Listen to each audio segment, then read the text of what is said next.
Welcome to the Primo's Musings podcast.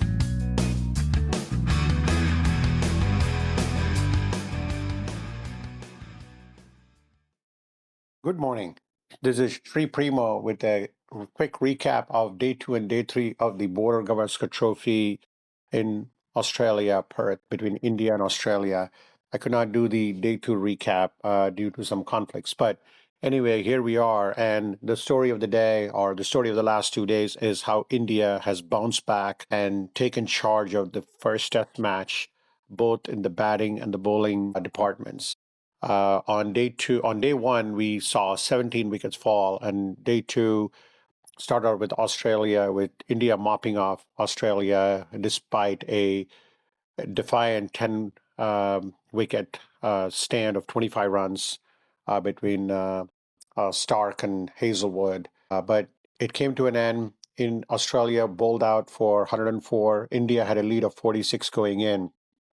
The Indian batsman, both Jaiswal and KL Rahul, started off in a very more methodical way of taking apart the Australian bowling attack. None of the Australian bowlers were able to make a dent. Of course, they did have a couple of chances. One was a catch that was put down, Khwaja, and then there was a run out that should have really given Australia a boost. But with that, day two ended with both KL Rahul and Jaiswal. Jaiswal was just phenomenal, much more subdued than his usual self, but he was definitely a rising star. And the story about him, the one day we'll cover that in a separate podcast about his rise to playing for India, from how he started from Mumbai, and how his growth itself as a player is something unbelievable. It's a great story. It only happens in movies, but that's what he has done. But coming back to cricket, he was just phenomenal in every department. He was able to cut it over slips, straight drives, hitting it on the over the mid wicket,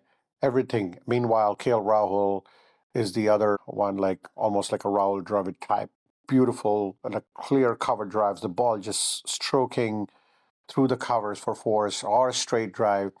Perfect foil for Yashasvi Jaiswal. And they ended with India taking a huge lead, 170 plus for no loss on day two. Day three continued that way until KL Rahul fell. But before KL Rahul fell, I think you had Jaiswal scoring an unbelievable 100, almost the only way the 100 could come, hitting a six right over the slip cordon, almost like a T20 shot. And Jaiswal got his 100. This is his second 100 on an overseas tour. The first one I think he had was in West Indies. But with that, Jaiswal continued his strokes. I mean, he was just cutting through slips. He was flashing over the slip cordon. But KL Rahul lost his wicket. But then Padikkal came in and provided a perfect foil. They had a very good partnership. And at lunch, both Padikkal and Jaiswal looked clearly set for a big score. But then Padikkal fell rather easily in slips. And then you had wickets did fall regularly for India. And it looked like with 5 wickets down, Australia was back in the saddle. But then who else comes in? King Kohli. Someone I've not had and in the last few months, he's not performed well. But Kohli just came in and proved to us again, make us eat our own words with his brilliant 100, excellent 100. He had great support from Washington Sundar, who was just phenomenal.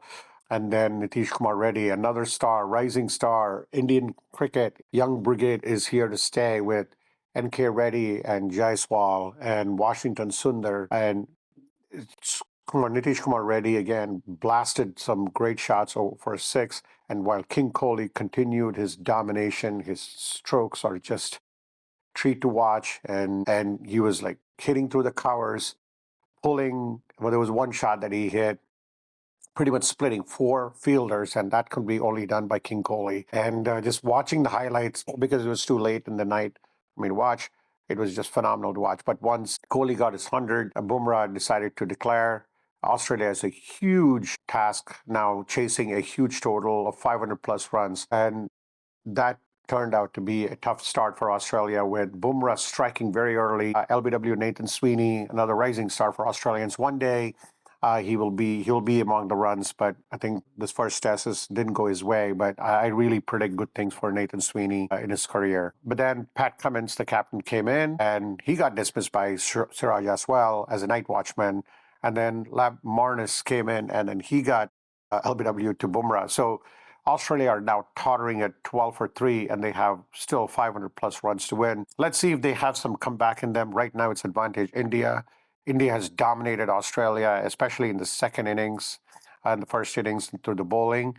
And then the second innings, primarily through their batting power with the great hundreds from Virat Kohli and Jaiswal. And then Bumrah straight away attacking had 5 wickets in the first inning. He's already got 2. Siraj is breathing fire. Rana yet to follow still. So Australia has a very tough time. The weather seems to be fine.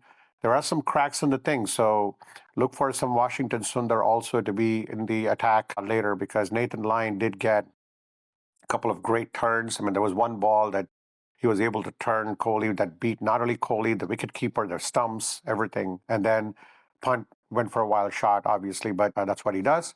But I expect Indian bowlers to strike early on day 4, and let's see if they can wrap up for a big victory. And this is definitely a winning. This win would definitely boost their confidence. Let's forget about the World Series, World Test Championship for a while, but this gets a good start for them in Australia. It's a 5-test series. It's a long haul.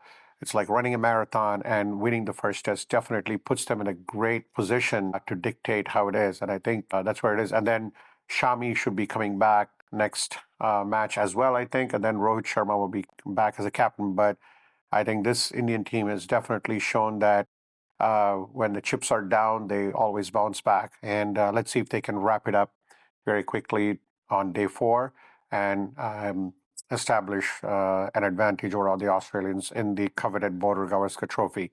So kudos to India.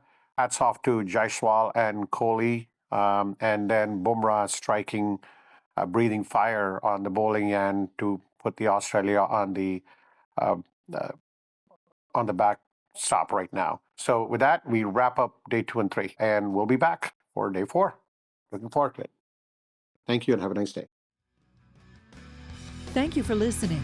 Primo will be back soon.